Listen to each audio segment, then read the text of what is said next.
Olá, queridos e queridas, estão ao vivo? Mentira, a gente está gravando esse episódio. Você está bem? Você está disposto ou está disposta hoje? Pois ponha-se, meu bem, porque está começando mais um Ambienta, sua fonte de informação, discussão e inspiração sobre tudo que envolve o meio ambiente e as atualidades que moldam o nosso planeta. Bora juntas, juntos, juntes nessa jornada? Então partiu.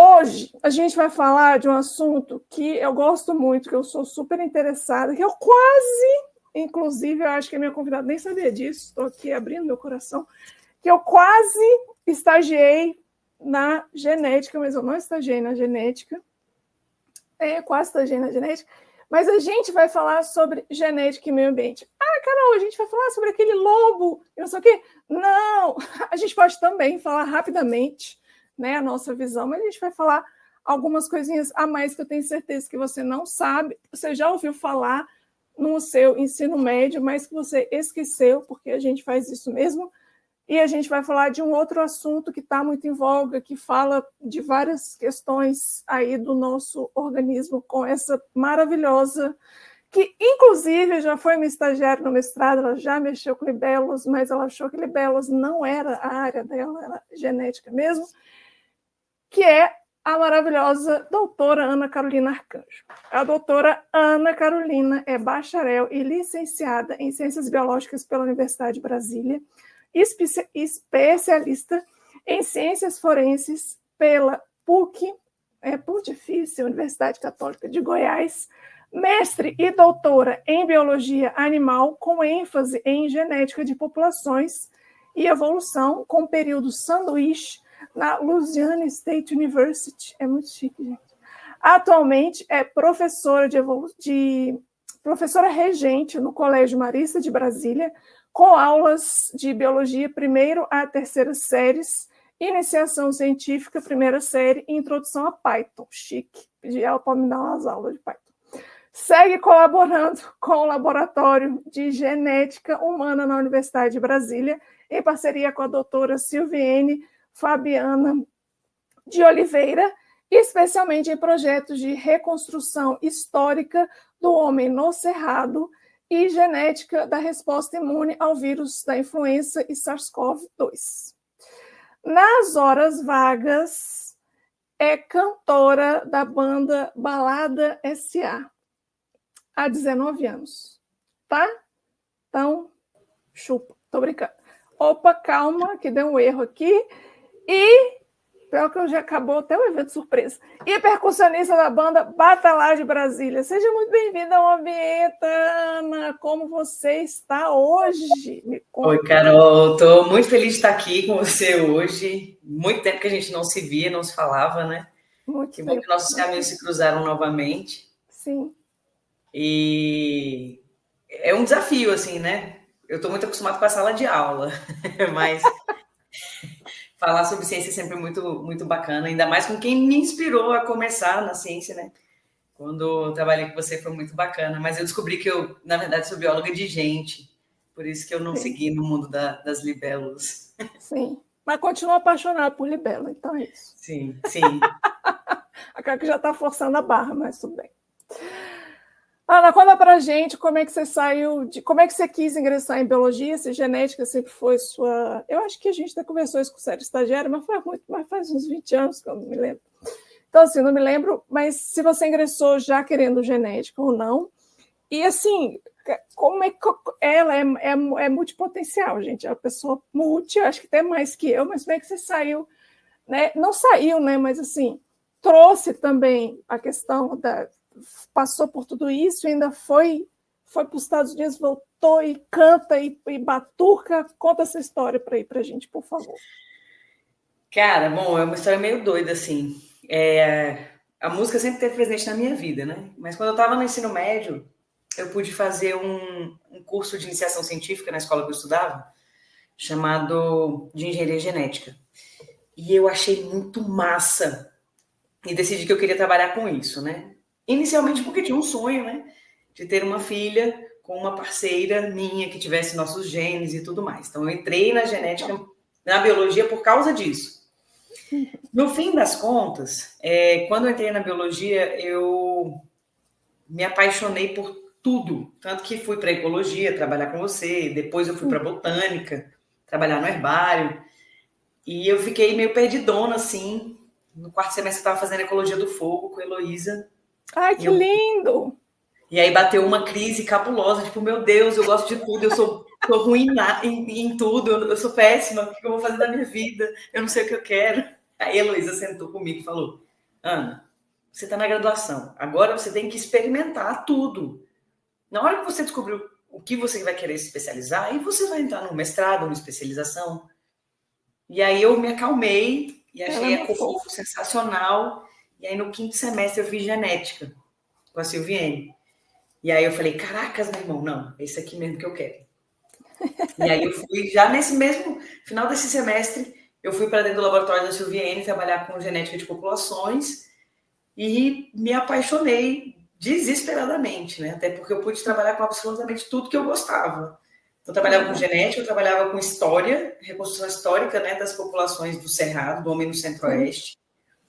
Pude falar sobre miscigenação, ancestralidade genética, fui enveredar para imunogenética, para como o nosso corpo, nossa genética influencia a nossa resposta a doenças imunes, porque até muito recentemente a genética clássica ela se ocupava de doenças genéticas. Você tem essa doença ou não?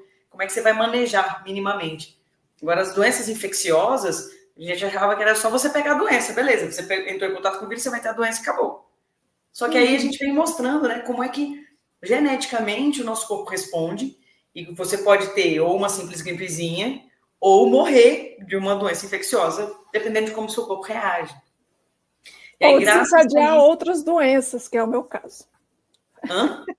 Ou desencadear a partir do momento que você pega esse vírus, desencadeia outras doenças que também são consideradas autoimunes. Sim, que é o meu caso. O próprio surgimento, né, das doenças autoimunes está muito associado a doenças infecciosas e a forma como o seu corpo começa a responder a elas, né? Sim, então, isso também passou pela parte do trabalho que eu desenvolvi.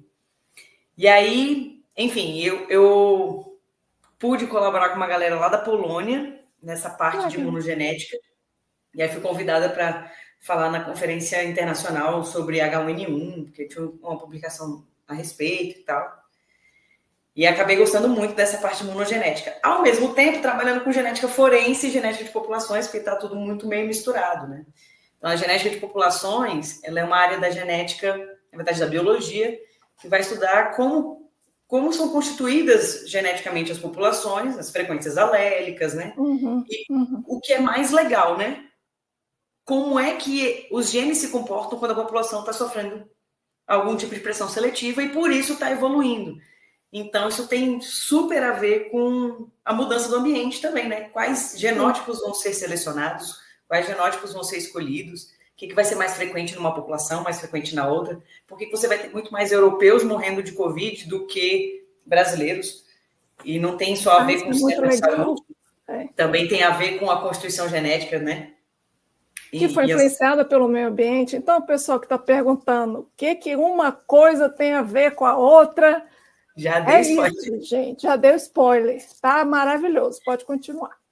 Então, a genética de populações ela é muito bacana porque ela vai trazer, inclusive, as bases para quando a gente for falar. Eu trabalho com humanos, né? Mas quando a gente vai fazer esse mesmo estudo com outros animais, outras plantas, outros organismos, a gente pode trazer também a genética da conservação.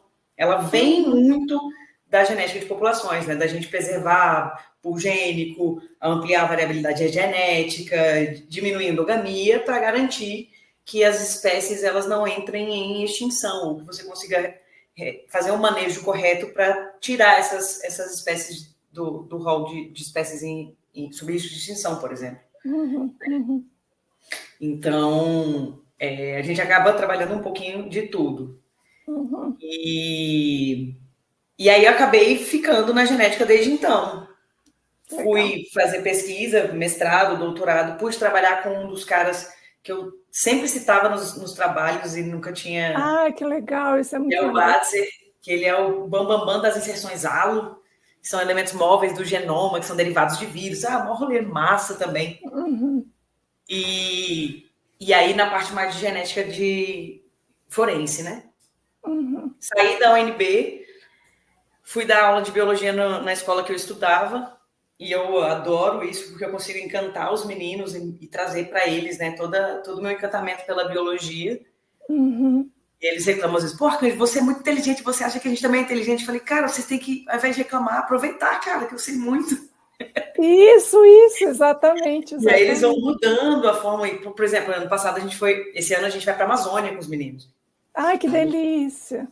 E é uma aula sensacional, assim, da hora que você chega na Amazônia, a hora que você vai embora, falando de meio ambiente, de conservação, enfim.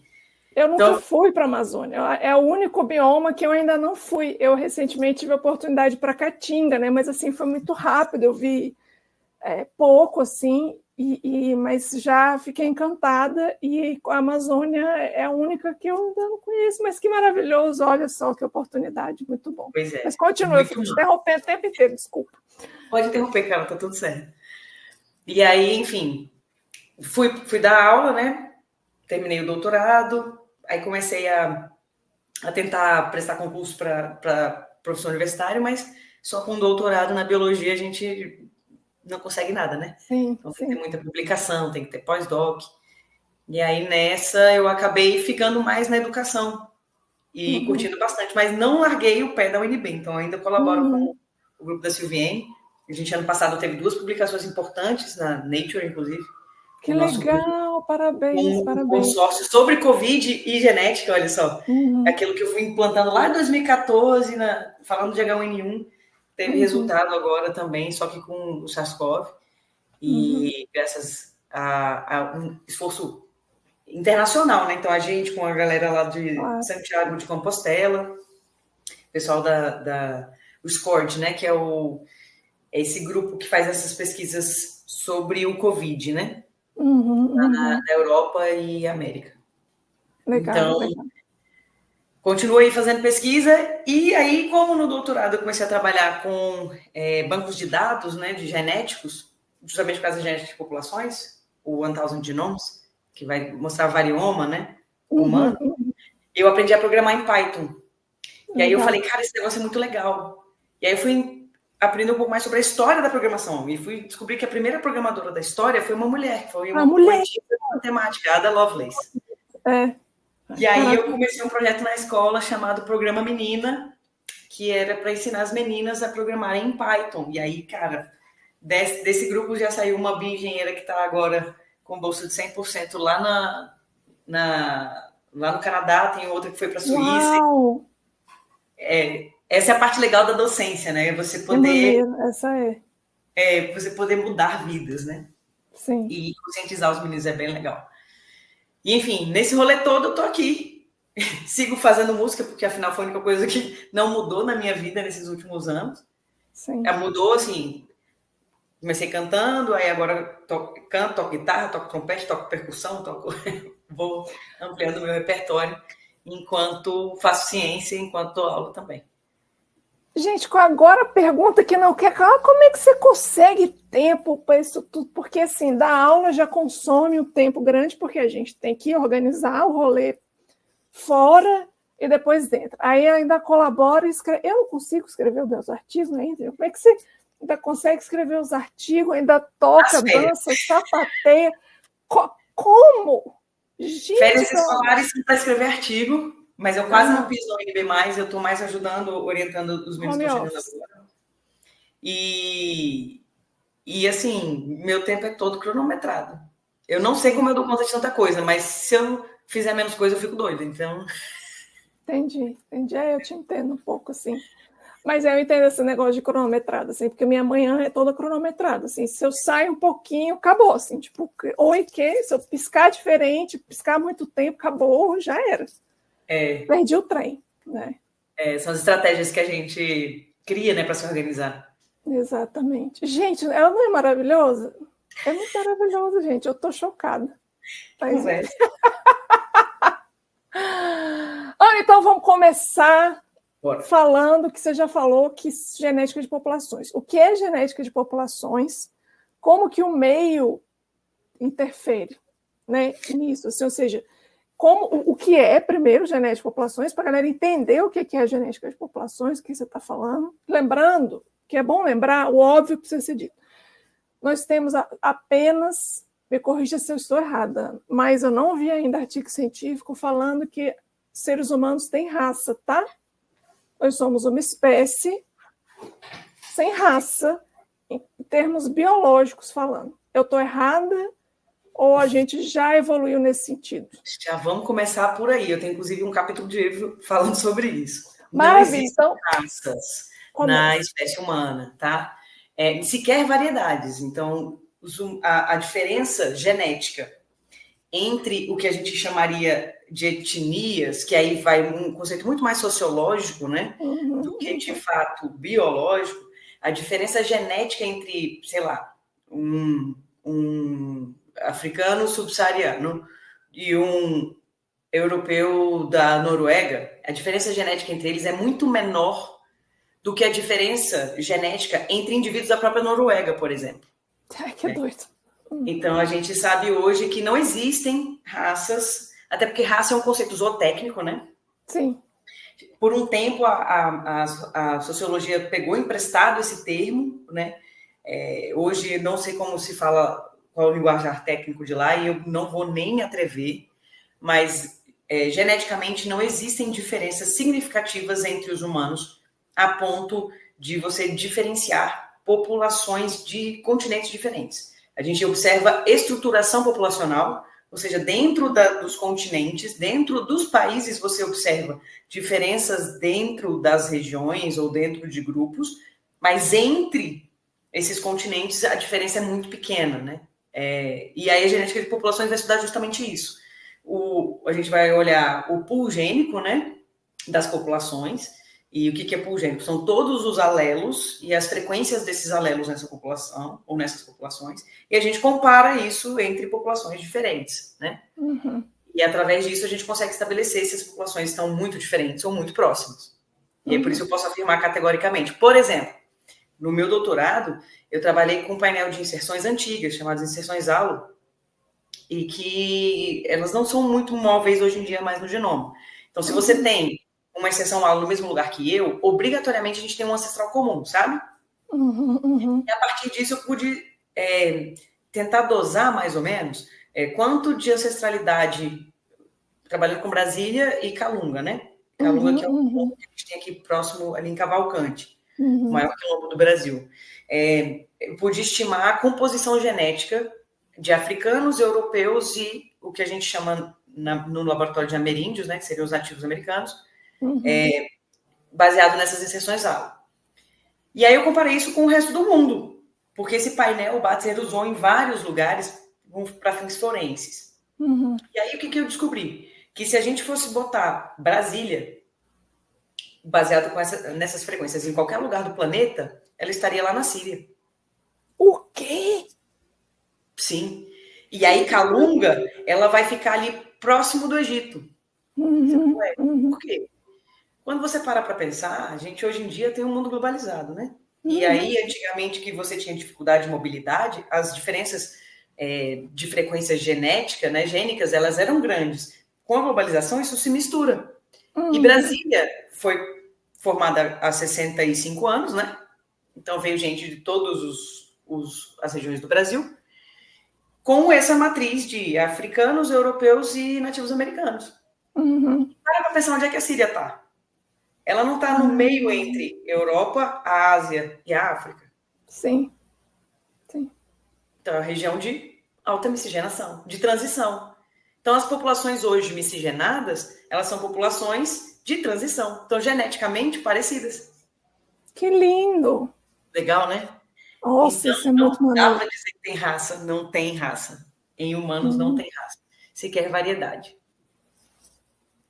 Tá vendo, gente? Então para de falar besteira. É isso aí. E Ana, olha só. Você falou de uma coisa, eu sei, mas é bom explicar. O que é alelo e o que é gene? Vamos desde do beabá, porque às vezes tem gente que não sabe e se confunde muito, ou dormiu nas aulas de genética. Na verdade, são controversos, né? Até o termo gene a gente está tentando definir, porque a gente descobriu hoje em dia que existem regiões do DNA que não codificam proteínas, mas são genes. Porque elas vão codificar RNAs que têm, ou são RNAs de interferência, ou vão ser RNAs reguladores, ou simplesmente porque elas são sinalização para alguma coisa.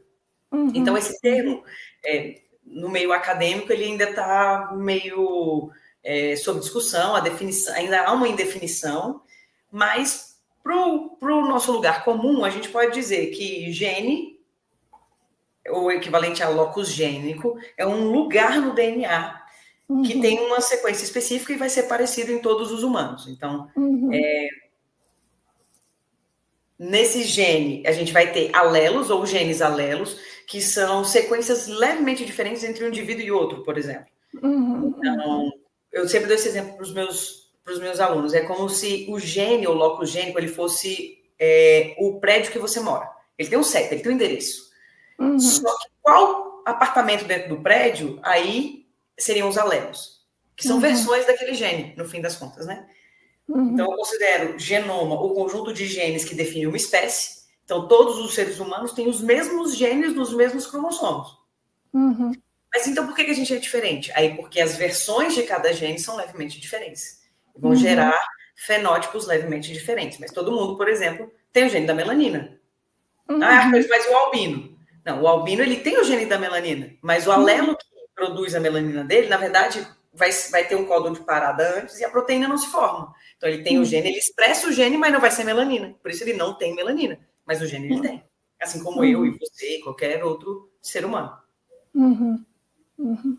Então, o gene pode ser considerado um locus gênico, que é um local no DNA, um CEP dentro do seu DNA. E aí, os alelos são as versões, as diferentes casas que podem existir dentro do seu prédio, os diferentes apartamentos dentro do prédio, por exemplo, ou as casas do condomínio, se for assim. Entendi. E o genoma é o condomínio inteiro, que é o conjunto. Legal, adorei a analogia. E quando a gente pensa, então, esse negócio que você falou meio que já mostra como que o meio ambiente e a localização onde a gente está pode interferir no pool gênico, né? A piscina de gênero. O condomínio que a gente tem. De reservatório genético. O reservatório genético que a gente tem. Né? Como você viu, que essa comparação de Brasília e com Síria. Então, explica só mais um pouco como que o meio ambiente interfere ou mesmo molda, de certa forma, esse pool gênico da mesma população em diferentes regiões, porque a gente está falando de população humana, né? Muito bem. E aí a gente vai ter que falar de seleção natural, nosso querido Darwin. Adoro. Mais especificamente, a gente vai falar um pouco de neodarwinismo agora, né? Que basicamente é como a seleção... Porque o que o Darwin trouxe, né? Ele trouxe que a seleção natural é o ambiente selecionando características que são boas para aquele ambiente. Só que o que está por trás dessa característica é o gene, é o genótipo. Então, no fundo, o ambiente está selecionando genótipos. Então, para pensar. A gente tem algumas explicações para alguns fenótipos que são clássicos na nossa espécie. Por exemplo, por que existe a pele clara e a pele escura? Né? Então, a nossa espécie ela surge em África, né? E ali, muito sol, você precisa de muita proteção contra esses raios UV. Então, a pele mais escura. À medida que essa população começa a ter subpopulações que vão se destacando, indo para locais diferentes, por exemplo, você tem uma galera que vai subir para o norte. E isso vai demorar, milhares de anos. Só que nesse processo de subida, a oferta de sol vai diminuindo. E o sol é muito importante para a gente, por exemplo, fazer vitamina D. Que é extremamente importante para que a gente faça osso. Porque sem a vitamina D, você não tem cálcio. Se você não tem cálcio, você não consegue depositar no osso. Você não tem mineralização. Né? Então, à medida que a galera foi subindo, quem tinha já, por alterações aleatórias que existem de replicação de DNA, pele um pouco mais clara, tinha uma vantagem evolutiva. Por quê? Menos sol, ele aproveitava mais o sol que era fornecido, e principalmente as mulheres grávidas conseguiam pegar esse cálcio para que os filhos fizessem osso. Você já viu algum humano sem osso? Não. Então, não tem. Então, as mães que não conseguiam fixar o cálcio, e esse cálcio não passava para o feto, não formava osso, então era abortamento. Então, essas crianças não nasciam. À medida que a galera vai subindo para a Europa e a oferta de sol vai ficando menor, quem tem a pele mais clara consegue ter filhos. Quem não tem a pele mais clara não consegue ter filhos. Então, esses genes, eles morrem. Eles não vão existir lá em cima. Ao passo que a galera com a pele mais clara na África morre de câncer de pele. Então, muitas vezes, por causa de insolação, sequer consegue ter filho. Então, você começa a ter uma diferença na quantidade de melanina produzida dentro das populações. Então, é assim que o ambiente vai selecionar, basicamente, esses genes, né? Como, por exemplo, o caso da resistência à lactose. Opa! Os mamíferos, em geral, não produzem enzimas que quebram a lactose depois de uma determinada fase da vida. Por que na nossa espécie a gente mantém em algumas populações? Volta de novo para essa galera que foi morar lá no norte. Bicho, era muito frio, eles não podiam sair para caçar o tempo inteiro. Então, quando eles caçavam, ou quando eles conseguiam pegar animais, eles começaram a levar para dentro das cavernas. E aí, vai acabando a carne, vendo que os filhotes estavam se alimentando do leite. Foram tomar leite. Quem não morreu porque tomou leite, estava vivão. Então, era tolerante, teve filho. Quem morreu tomando leite... se reproduziu também. Exatamente. Porque, no fim das contas, é a reprodução, né, que conta para a seleção. Então, o ambiente ele tem uma importância muito grande nesses genes que são escolhidos, né, em cada população, dependendo das condições do ambiente, né? Sim. E maravilhoso, assim. Então, eu dei errado. Por isso que eu estou com essa voz, inclusive. Porque eu não sou intolerante à lactose, mas começou a me dar refluxo. Então, se eu tomar alguma coisa com leite, que foi o que eu fiz ontem, de malcriada, me dá refluxo e afeta diretamente minha voz.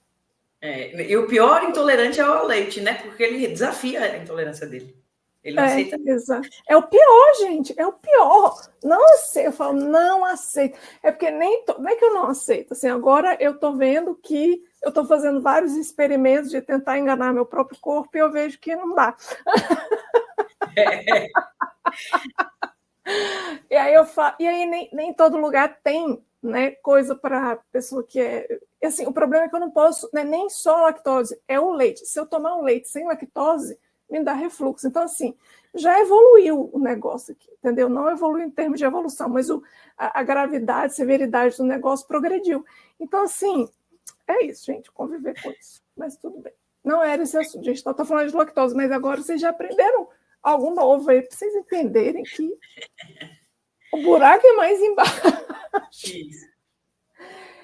E olha só, aí beleza. A gente tem isso, a gente tem a influência do meio por causa da seleção natural, né, de diferentes regiões, e que obviamente interfere na expressão, não na expressão do gene, mas na escolha daqueles genes dentro daquela comunidade. Agora, quando a gente está falando, comunidade, estou falando em termo social, não comunidade ecológica, tá? Termo social.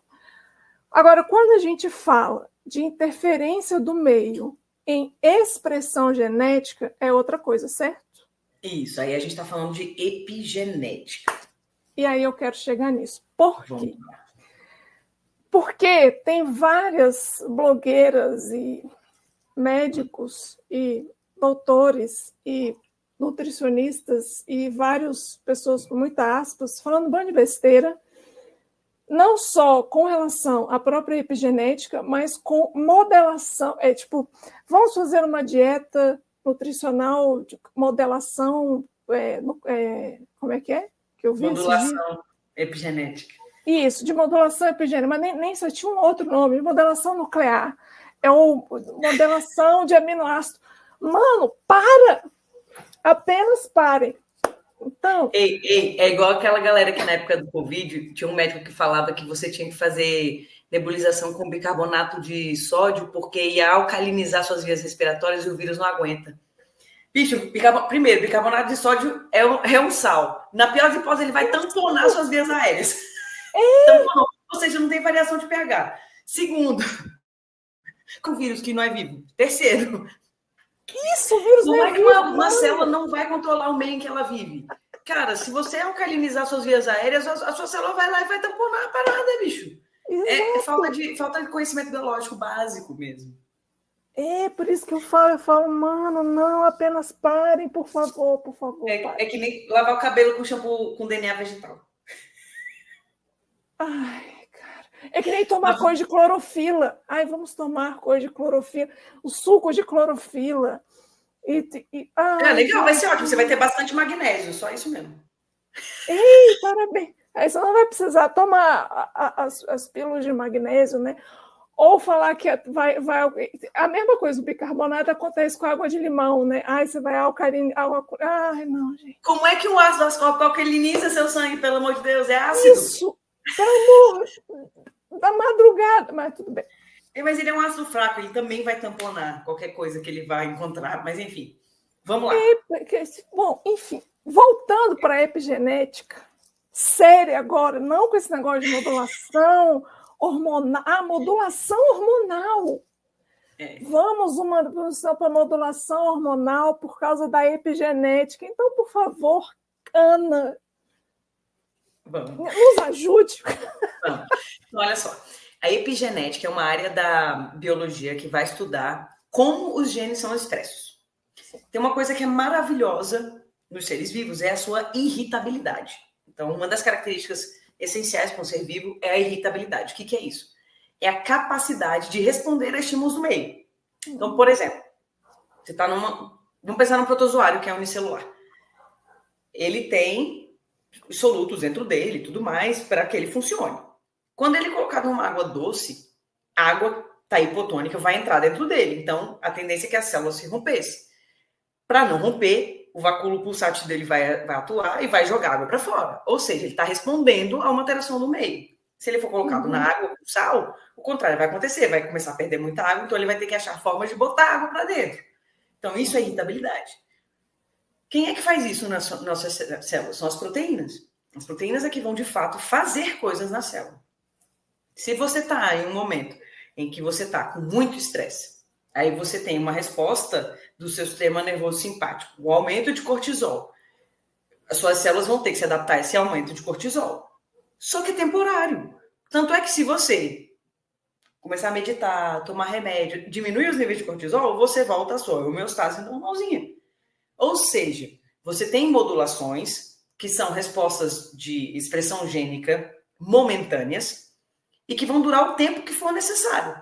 Acabou esse tempo, volta para o funcionamento normal. Quem faz esse controle são enzimas que vão metilar o DNA, ou seja, colocar um metil nas citosinas que estão fazendo ligações de fosfato com as guaninas, nas ilhas CPG, inativando os genes, ou vão tirar o metil de lá, para ativar o gene.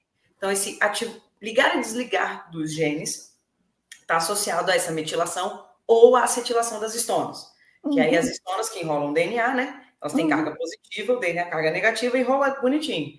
Você quer que desenrole para que fique livre para fazer transcrição, então você acetila e aí ela abre, né? Não, desacetila, perdão, e aí ela abre.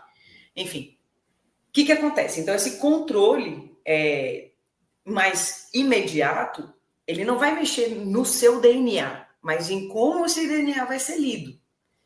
E aí eu tenho um trabalho que eu colaborei também com o Rafa, que é do laboratório Márcio, na época trabalhando com o Márcio Poças, né, que é lá da UNB, e foi justamente sobre o quanto que essas alterações são herdáveis. Como assim? A galera fica tentando trazer um neo-lamarquismo aí, né? Eu tenho medo disso. O Lamarck disse que você quer que você muda para se adaptar ao ambiente, que essa mudança que você criou vai ser passada para as próximas gerações.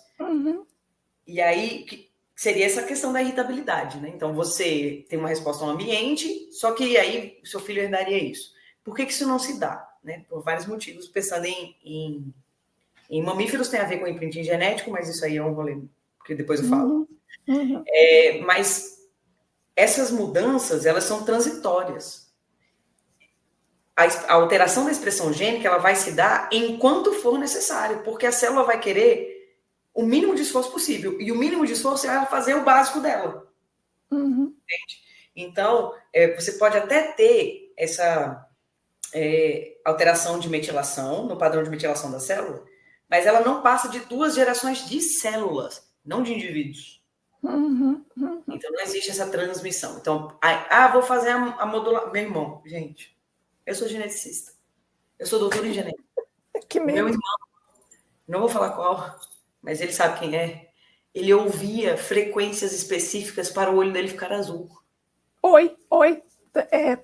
Pausa o vídeo.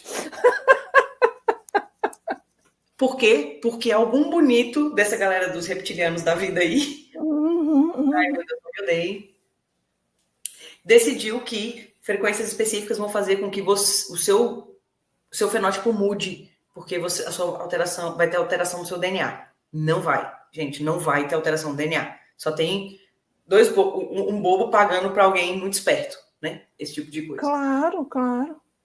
Então, a epigenética vai estudar essas variações na expressão gênica. Basicamente liga e desliga de genes. Só por causa da irritabilidade e adaptação, como que a gente está com relação ao meio, tá? Isso. Nervoso, mas isso é transitório, não vai passar para as próximas gerações de células, sequer para as próximas gerações de indivíduos, tá? Agora, a gente tem sim alguns efeitos que têm sido associados à epigenética, né? Eu não sei como está isso hoje em dia, mas há um tempo atrás eu andei lendo sobre isso.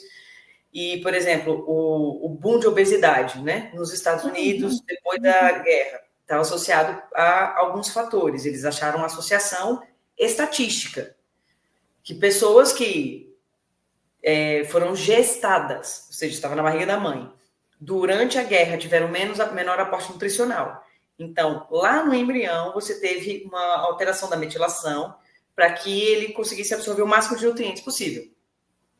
Acabou a guerra, o que você teve? Fast food. Então, uma alta ingestão de calorias com um metabolismo que já estava, e aí, porque foi na formação do embrião, acelerado. Especializado em pegar muitos nutrientes. Sim, e aí você tem um boom de obesidade. Uhum. Né? E aí mais dificuldade de perder de peso e coisas do tipo. Então tem a ver um pouco com essa metilação que aconteceu na formação do embrião. Porque aí é muito específico, né? Hã? Mas é muito específico, porque é uma situação muito específica. Estava na barriga da mãe, estava em formação, ou seja, suas células estavam sendo formadas. Uhum. Então, tinha a interferência pelo cordão umbilical do que a mãe estava... Sim. Né? E assim, a associação que eles acharam foi estatística. Eles sequer viram a metilação. Então, assim, entende? É uma possibilidade de atuação aí epigenética, mas... É uma possibilidade. Porque se fosse programável, é fácil, então você reprograma o indivíduo. Sim. E não existe isso, sabe? A gente consegue reprogramar algumas células. E aí vem a questão do imprinting parental, né? A gente descobriu que existem algumas doenças que são causadas por alteração na expressão gênica do espermatozoide e do ovócito. Então, a gente tem que pensar assim, né? É o que a gente chama de equilíbrio parental. Os ovócitos, eles são metilados de uma forma e os espermatozoides de forma oposta aos mesmos genes. Por quê? O objetivo do macho na prole, pensando evolutivamente, é que ele seja grande, forte e ganhe de todo mundo. Então, os genes aqui no espermatozoide, eles vão estar ligados no sentido de fazer o embrião se desenvolver o mais rápido e pegando o máximo de nutriente possível. Só que nos mamíferos, isso vai acontecer dentro da mãe. Então, se ele cresce demais, ele mata a mãe, certo? Certo. Então, no ovócito, a metilação é oposta, é no sentido de impedir o crescimento do feto. Então, quando você tem a mãe, o pai, o espermatozoide fazendo o feto crescer e o ovócito fazendo o feto diminuir, você chega no equilíbrio de proteínas e aí o indivíduo se desenvolve.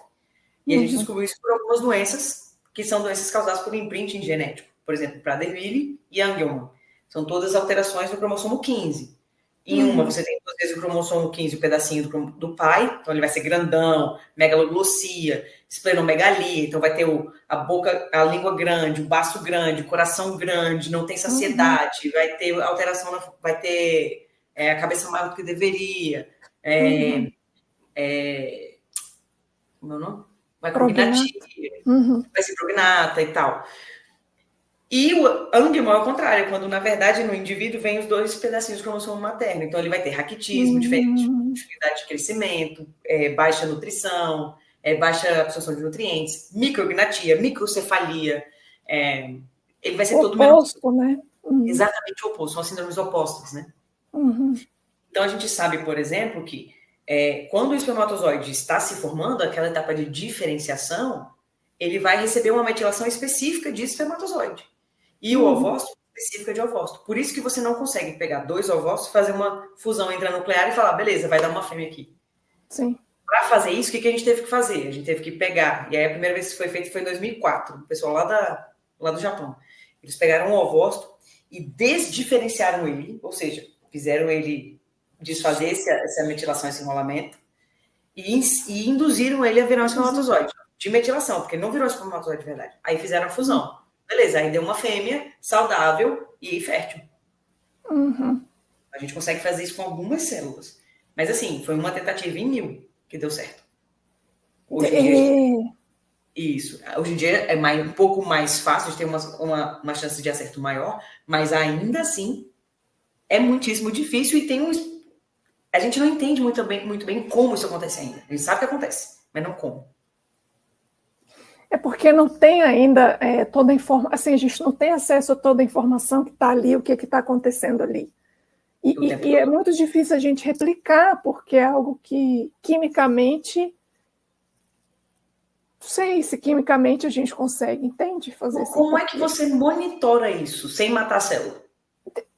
Pois, então, exatamente, não tem como controlar o que está acontecendo ali, né? É isso. Cara, que doido! Eu acho muito legal isso também, assim. São uma das coisas que é muito maneiro, assim, até... Eu fiquei sabendo dessa notícia. Eu falei, olha, gente, que maneiro! Já tá rolando. Assim, eu acho que foi até... Não foi essa de 2004, porque depois eles conseguiram fazer de novo. Só que agora fizeram com os espermatozoides também, foi bem mais... Eles tiveram uma taxa de acerto maior. Exatamente. Porque agora você tem outras tecnologias, né? Isso. Tem... Até a CRISP, né, que consegue cortar, se bem que não tem muito a ver com isso, né? Isso é mais uma questão de desenrolamento, enrolamento, não sei, eu não conheço muito, então.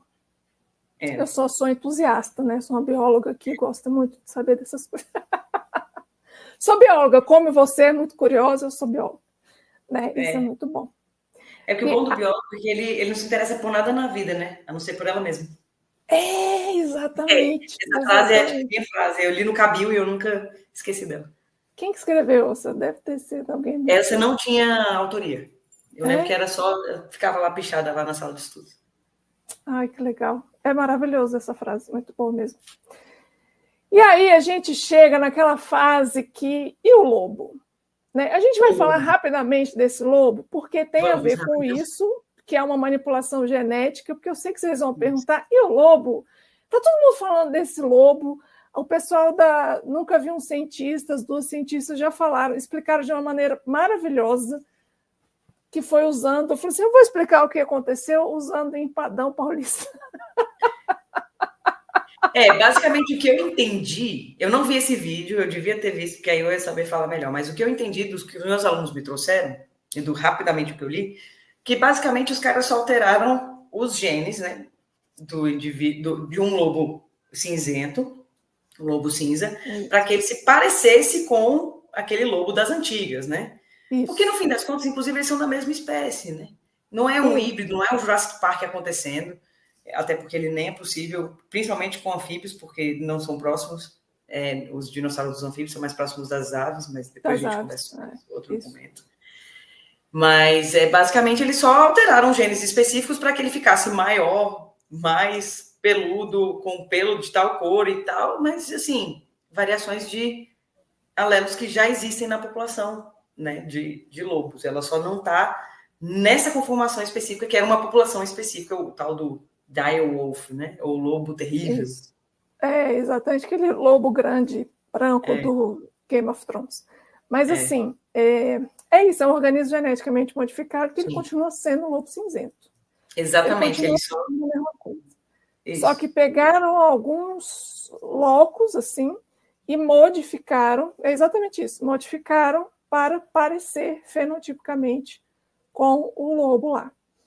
Até porque, eu até falo assim, gente, até porque o lobo já foi extinto, se conseguirem extrair gênio do fóssil, esses gênios, não sei nem se consegue manipular, não sei nem como é que vai estar o estado de conservação desses genes. Pois é, eu acho que, porque assim, eu acho que é meio uma relação lobo-cachorro, sabe? Uhum.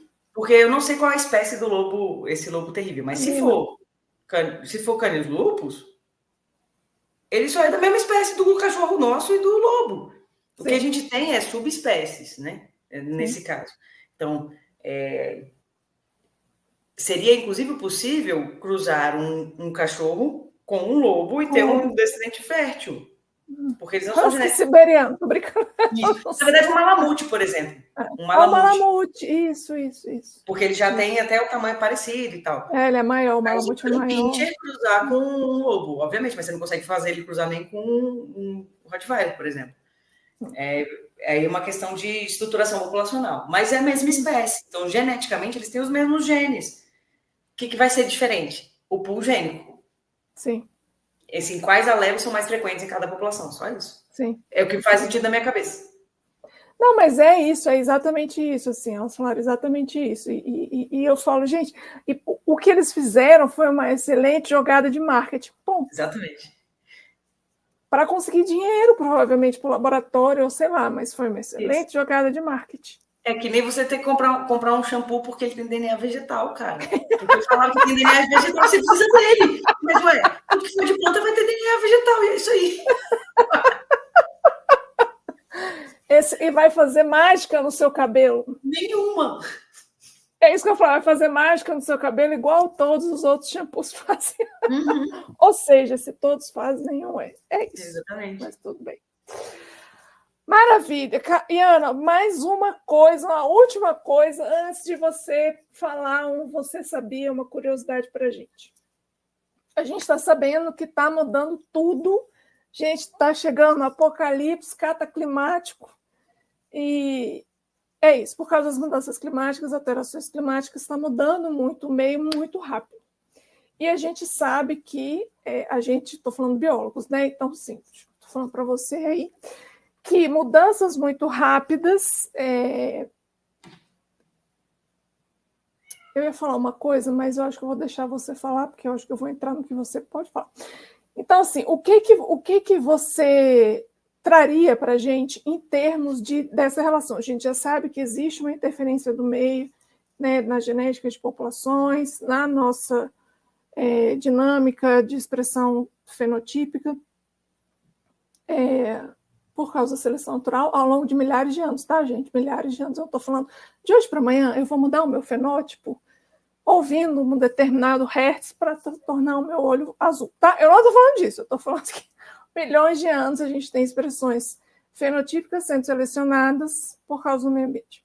Já tem algum estudo ou alguma coisa de pessoas tentando estudar quais são as interferências futuras, talvez? Eu sei que é muito difícil de estimar, né, da gente ter uma previsibilidade com relação a isso, mas, dado que já existe de dados com relação às alterações climáticas, ou seja, de a gente tendo mais um aquecimento global, né, ou seja, aumento da temperatura média do globo maior, como é que isso vai interferir na população e talvez na expressão genética daqui para frente? Assim? Existe alguma coisa relacionada? Como é que é? Carol, eu confesso que eu não vi nenhum estudo nesse sentido com a genética direto, assim. O que a gente consegue pensar, né, no nível de genética de populações? É que, primeiro, essas mudanças climáticas, elas são muito rápidas. Sim. Como elas estão acontecendo muito rápido, a gente não vai ver, talvez, essa alteração agora. As gerações futuras podem ver. Se a gente for comparar a gente com o passado, talvez a gente veja diferenças genéticas expressivas, né? Não na expressão gênica, mas nos alelos que são selecionados ao longo do tempo. Sim. Mas eu estava vendo The Last of Us Eu joguei Sim. um jogo e achei sensacional, e eu queria que eles... Eu estava justamente curiosa em entender como é que eles iam explicar isso no filme, né? Sim! Ou por que o vírus passa a infectar a gente. Sim. E a explicação que eles deram é uma explicação que parece doideira, mas para mim faz todo sentido. Por que o cordíceps não infecta a gente hoje? Ele não infecta a gente hoje porque o nosso corpo é quente. É isso que eu ia falar, temperatura corporal. Eles infectam artrópodes, que vão estar na temperatura ambiente em florestas tropicais, que vai estar ali na temperatura de 30, 28, 26 graus Celsius. Então, no nosso corpo, em geral, os fungos não se proliferam. Onde é que vai ter fungo? Ah, no pé. Por quê? Mais frio. Uhum. Né? Mas aí o que acontece? Se a gente eleva a temperatura do ambiente, e fungos são extremamente plásticos, né? Nossa, demais. Tem fungo radiotrófico, daqui a pouco eu falo sobre isso. Sim, eu vi, eu achei muito doido, gente. Enfim, volta aqui. Então, se a gente eleva a temperatura da Terra cabulosamente, e aí o fungo que está acostumado ali a 20, 30 graus Celsius começar a viver bem a 36 graus Celsius, o que impede ele de infectar a gente? Nada. Tudo bem. A gente tem um sistema imune que uma formiga não tem. Formiga não tem, mas entendeu? Então, aquela explicação para mim foi genial. E é mais ou menos nesse sentido, assim, as alterações na temperatura da Terra, elas vão influenciar os organismos que sobrevivem nessas temperaturas. E aí, quando a gente pensa lá em Chernobyl, cara, ninguém consegue viver lá, pois tem um fungo vivendo nos reatores lá, velho, que se alimenta de radiação.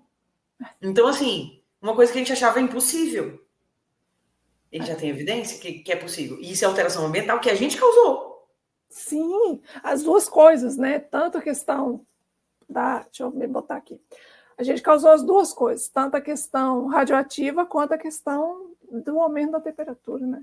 Não, o aumento da temperatura, Carol, ele é até cíclico. A Terra ia esquentar mesmo.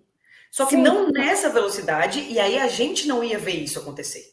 Isso. O problema é que, em menos tempo do que a gente gostaria, a gente vai tornar a Terra inabitável para a gente, porque o resto da vida vai seguir em frente. Exatamente. Porque o resto da vida segue, bicho. A gente é que se lasca mesmo. Porque a gente tá causando o nosso fim, né?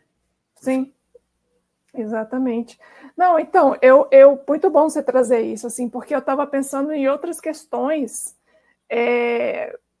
mas é isso que você falou. Eu não ia falar antes, justamente porque eu falei assim, não, ela vai falar isso, porque senão eu vou ficar dando spoiler. Porque como é muito rápido, a gente não vai conseguir, em termos de gerações, ou seja, essa alteração ambiental não vai ser vista, não, talvez não nas nossas gerações, talvez bem mais para frente, se a gente sobreviver. Isso. Porque se a gente não sobreviver, desculpa, mas é o que eu acho que vai acontecer. Falando de espécie, né, espécie humana, se a gente não sobreviver, é exatamente isso. Não sobreviveu por quê? Porque a mudança foi muito rápida. Então, como foi muito rápido, muito difícil para a gente adaptar em nível genético, né, assim, em termos evolutivos. Então, só quem consegue se adaptar muito rápido, ou seja, se reproduzir muito rápido, ter muita variação e a seleção ocorrer muito rápido, que acontece em protozoários, bactérias e fungos, que, cara, fungo é muito plástico. E é eles que vão dominar o mundo. A gente, né, assim, falando isso, ou organismos que têm pouca, sei lá, as anemônemonas, por exemplo. Já estão morrendo. Não, então, se elas vivessem a alta temperatura, mas elas não vão conseguir porque elas já estão morrendo. Então, sim, tipo, animais é muito difícil. Agora, protozoário, bactéria e fungo, por isso que até... Talvez plantas também. E plantas, pois, principalmente talvez, bem talvez. Cianobactéria, mas cianobactéria, gente, eu acho que não só as cianobactérias, mas bom, enfim, e as diatomáceas, eu acho que, não sei, viu? Não sei. Talvez sim, porque são seres que têm poucas células e não são organismos que são muito complexos, né? Mas, por exemplo, árvores grandes, acho que não. Não, difícil. Acho muito difícil. Mas, sim, eu ia falar alguma coisa, eu já esqueci. Sim, um lápis, assim.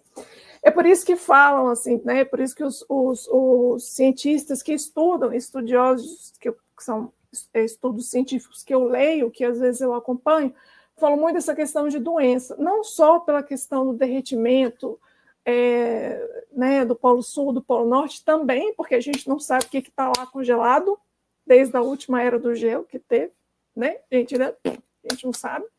A gente provavelmente já não é imune a essa parada, né? Porque o negócio já foi há milhões e milhões de anos.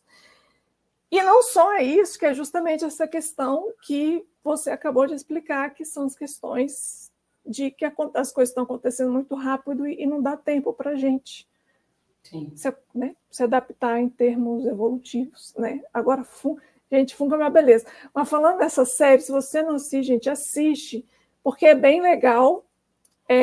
O cientista, o que eu acho mais maravilhoso é que sempre um cientista avisa. Em todos os filmes, séries, tudo que tem, um cientista vai lá e avisa. Um cientista vai, olha só, não, gente, vamos cuidar disso aqui, e não sei o quê. Aí tem a entrevista lá, eu vi, sem querer, cliquei para assistir, foi no primeiro episódio, foi bom, porque eu não lembrava dessa cena. Que foi o cientista, em 1969, o cientista falando desse cara, do fungo, do cordyceps. Infeta formiga, né? A formiga vira zumbi lá. E esse vírus, não, esse fungo existe. Gente, esse fungo existe, isso acontece, existe. Tem formigas sendo controladas e manipuladas. Que, inclusive, eu vi que o cordíceps ele já estava infectando aranhas, eu acho.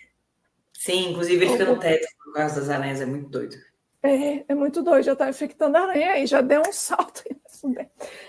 Então, gente, sempre o cientista avisa, né? Então, aqui a gente está avisando, está aqui gravado, avisando que daqui a pouco a gente vai estar no episódio vivo de The Last of Us. Espero que não, mas espero que eu não esteja viva até lá. Eu também, confesso. Mas é isso. Ana, antes de você sair, de eu te perguntar sobre a divulgação, de te agradecer, você sabia alguma curiosidade que poucas pessoas sabem? Você já falou um monte de coisa aqui. Pois é, eu falei um montão de coisa. Agora eu vou achar mais um aqui nos meus alfarrábios. Mais uma aí. Você sabia? Eu acho que talvez o você sabia pode ser do cordíceps e do fungo radioativo, que eu acho maravilhoso. É bom. Esse é bacana. Bom, eu trouxe você sabia que foi de Brasília com a Síria. Gente, é mesmo. Fala de novo, por favor. Você sabia que geneticamente o Brasília se parece muito mais com a Síria do que com a Europa, por exemplo? Pois é, toma essa. Mas por quê? Porque a gente está numa região de miscigenação, né? Assim como o Oriente Médio sempre foi uma região de passagem, e por isso ali também teve muita miscigenação. Não faz sentido nenhum falar em raças para a espécie humana, não do ponto de vista biológico, tá? E é muito mais fácil você ter diferenças entre indivíduos da mesma população do que indivíduos de populações diferentes. Então, esse é um Você Sabia bem bacana. Isso é maravilhoso. Então, chupa a galera brasileira que está na Europa achando que é branco e que é diferente. Não, meu filho, é tudo igual. Eu falo, é tudo igual. E outra, para eles, a gente não é nem branco, a gente é latino. Eu falo, eu sou muito mais orgulho de ser latino do que, entendeu? Do que qualquer outra coisa. Só a gente tem o nosso gingado. E aí? Exatamente. Ana maravilhosa, muito obrigada. Antes de despedir e te agradecer novamente, você tem alguma coisa para divulgar? Seu trabalho, colégio, onde você batuca, como fala, que eu vou até colocar aqui no banner. Me conta. Bom, então já vou adiantar que dia 19 de dezembro, olá, para se programarem, tem show da banda Balada S.A. no Clube do Choro de Brasília, nosso show tradicional de encerramento do ano. E para quem quiser ver o Batalá Brasília, a gente é uma banda só de mulheres, percussão afro-brasileira, então a gente toca samba reggae. É um de 40 bandas no mundo inteiro, né, que é o Batalá Mundo. A gente ensaia todo sábado, às 10 horas da manhã, lá no estacionamento 11 do Parque da Cidade, lá perto do Carreira. Carreira está numa ponta, a gente está na outra ponta do mesmo estacionamento. E, no mais, acho que é só... Foi um prazer estar aqui, Carol, que saudade de você, foi muito massa. Eu estou escrevendo que estacionamento Carreira aqui, vou botar aqui. Isso. Então, botar lá todo sábado, às 10 horas, no Parque da Cidade, no estacionamento Carreira ali. Quem quiser ir, por favor, já vai lá prestigiar. E se quiser entrar também, eu acho que pode entrar, né, Ana? Como é que é? Siga a gente nas redes sociais, lá no Batalá _Brasília, que a gente divulga quando tiver abertura para chamamento para novas integrantes. Tá, pronto. Não precisa saber tocar tambor, mas lá você vai aprender. Maravilha. É isso aí. Ana, maravilhosa, muito obrigada, muito obrigada por você ter aceitado esse convite. Foi lindo esse episódio, eu estou muito feliz de você ter estar aqui e te ver, porque fazia tempo que eu não te vi. Sim, muito tempo. Bom demais. Muito obrigada. Eu que agradeço a oportunidade e que a gente se encontre agora para tomar o nosso café. Sim, estamos devendo café, né? A gente, agora que você já passou o feriado, já viajou, a gente pode marcar com mais tranquilidade. Sim. Epa. Muito obrigada por todas as informações compartilhadas. Foi muito foda, você é muito foda, inteligente. Seus alunos têm razão. Muito obrigada, querida, tá bom? Bom demais. Um beijo. Beijo. Tchau. Então é isso, galera. Muito obrigada por assistir mais um episódio do Ambienta. Eu espero que vocês tenham gostado. Se tiver dúvida, coloca aqui embaixo que eu mando para a Carol. Se você não segue, mando para a Carol, para a Ana, tá, gente? Porque ela é Ana Carolina e eu esqueço, às vezes, Ana é Carol, dá tilt no meu cérebro. Que eu mando para a Ana, coloco aqui, respondo nos comentários, acompanha a gente no Instagram. Às vezes fica meio parado, mas eu vou tentar agilizar mais.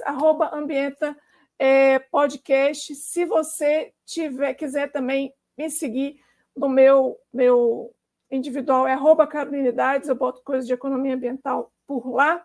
Apoie o podcast se você quiser, né? E a gente gosta, apoia.se/ambienta, para que a gente possa continuar trazendo mais convidados, eu aprendendo mais sobre podcast, etc., e trazer coisas mais legais para vocês. Quem assina tem acesso aos episódios antes de ser divulgado nas plataformas. E também, se você quiser mandar e-mail ou com dicas, com elogios, com críticas, qualquer coisa que você quiser, ou temas que queira que eu aborde por aqui, manda um e-mail para mim também, ambientapodcast@gmail.com. E lembre-se de seguir este canal, de ativar o sininho, ativar o lembrete, mandar para aquelas pessoas que você gosta, ou que você não gosta também, tá tudo bem, pode mandar, curtir e deixar seu comentário, tá bom? Muito obrigada por vocês terem estado até aqui comigo, um beijo e até o próximo.